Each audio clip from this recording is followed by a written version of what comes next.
and I'm sure you've all heard the term. You see something advertised in a flyer. You go to the store to purchase it at this great reduced price.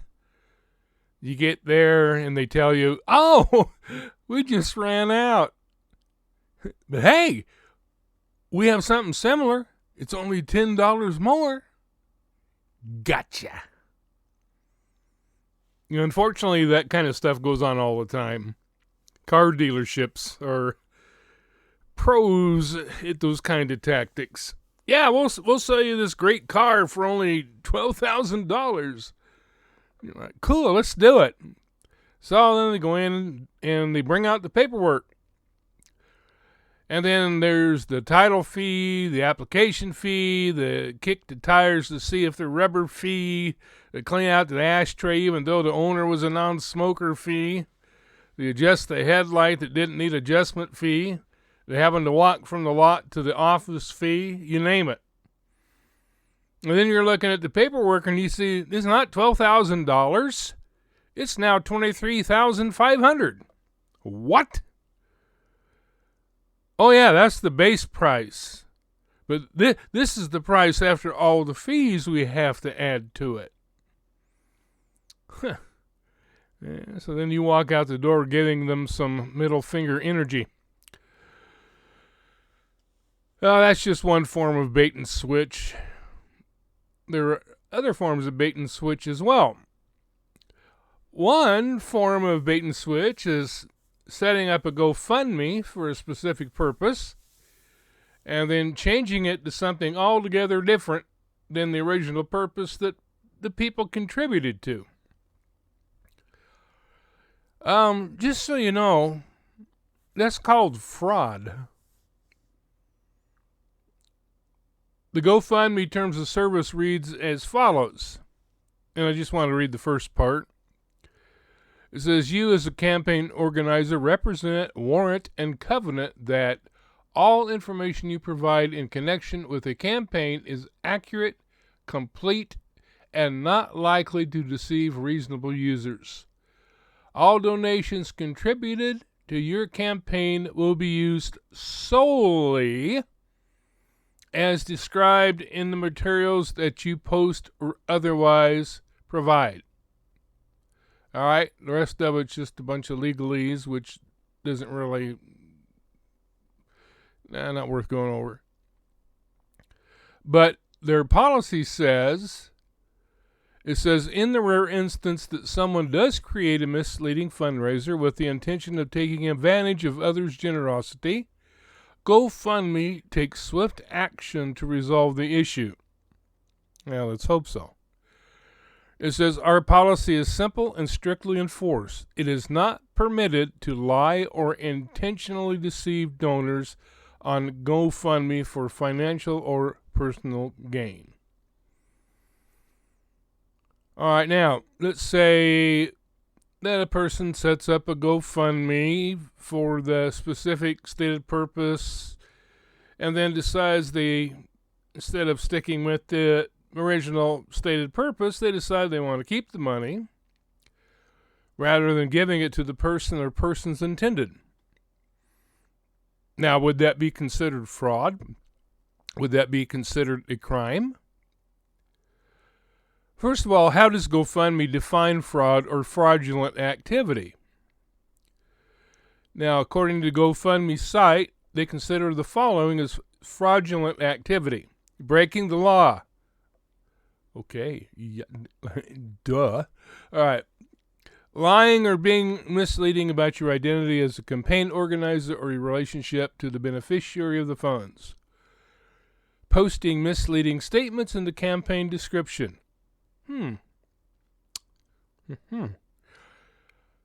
Not delivering funds to the stated beneficiary. And this is the main one. Not using funds for their stated purpose. So, if a person sets up a GoFundMe but doesn't use the funds for the original stated purpose, but instead changes the purpose for their own benefit, shall we say, Would that be considered fraudulent activity? Well, according to GoFundMe's definition, yes, it is. It is fraudulent activity. Okay, the next question is, and we already know innately that this is unethical. I mean, anybody looking at this, if you've got any moral compass at all, you know that it's unethical. But is it a crime? According to one law firm speaking about this, they say this. They say with so many people seeking so much money, ostensibly for good causes, via sites such as Fundly, Kickstarter, or GoFundMe, perhaps you've wondered if a person could go to jail for a fundraising scam when funds are collected for a stated purpose, but instead are used in other ways.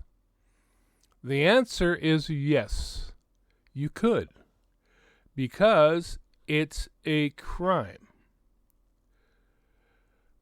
All right, so as I stated, GoFundMe was created for the sole purpose of reward money for information leading to Kiely's whereabouts. And when I say I previously stated in my last video, I talked about this. So if you haven't seen that, then that's what I'm talking about.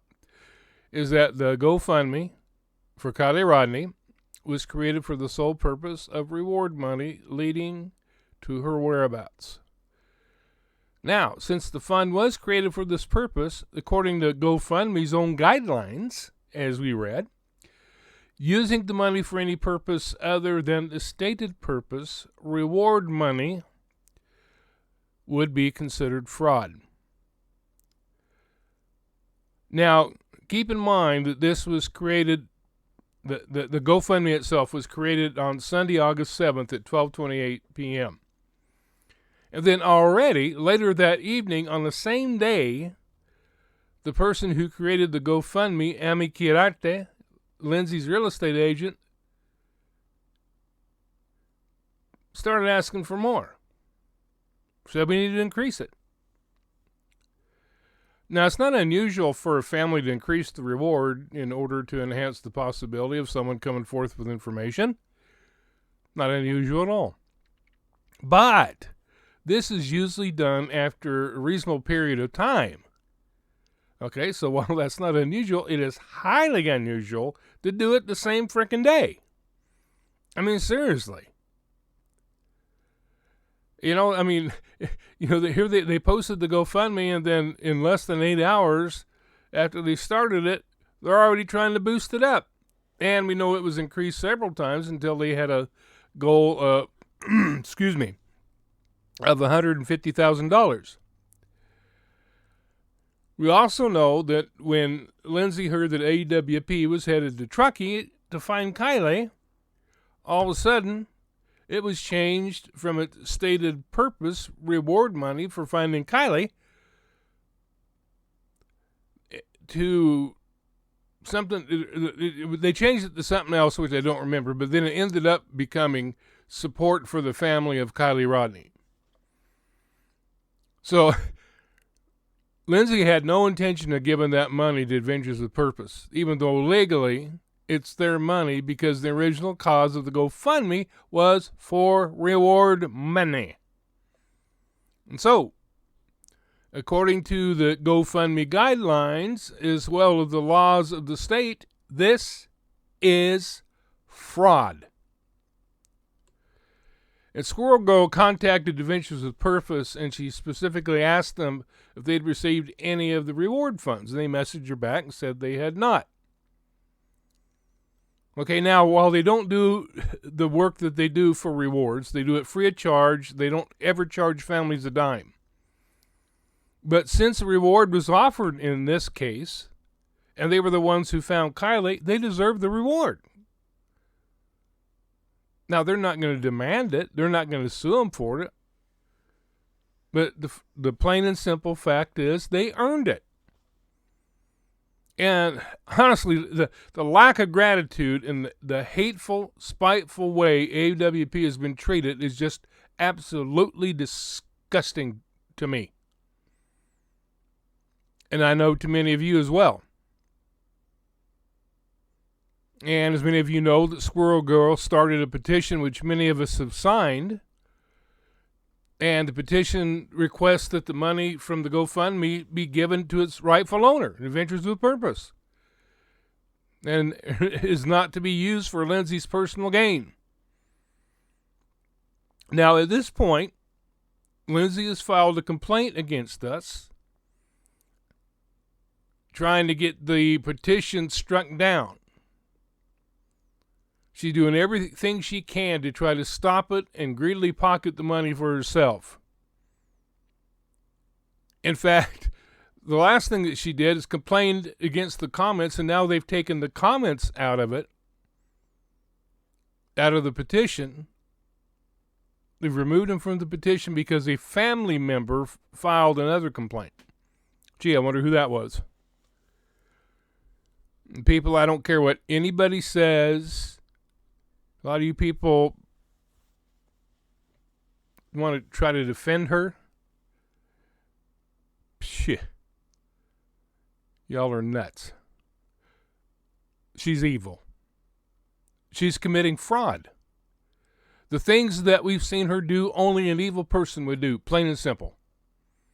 And we are under attack right now. We are. Folks, it's just a matter of principle. It's a matter of doing what's right. That money does not belong to her. That money should go to AWP. You know, someone might argue, well, AWP, they already got a ton of money. They don't need it. Well, maybe they don't need it. I don't know. But that's not the point. It's a matter of principle. It's a matter of fairness. It's a matter of doing what's right. Not to mention the fact that what she's doing is fraud and she could be prosecuted. Oh, doubt that would ever happen, though.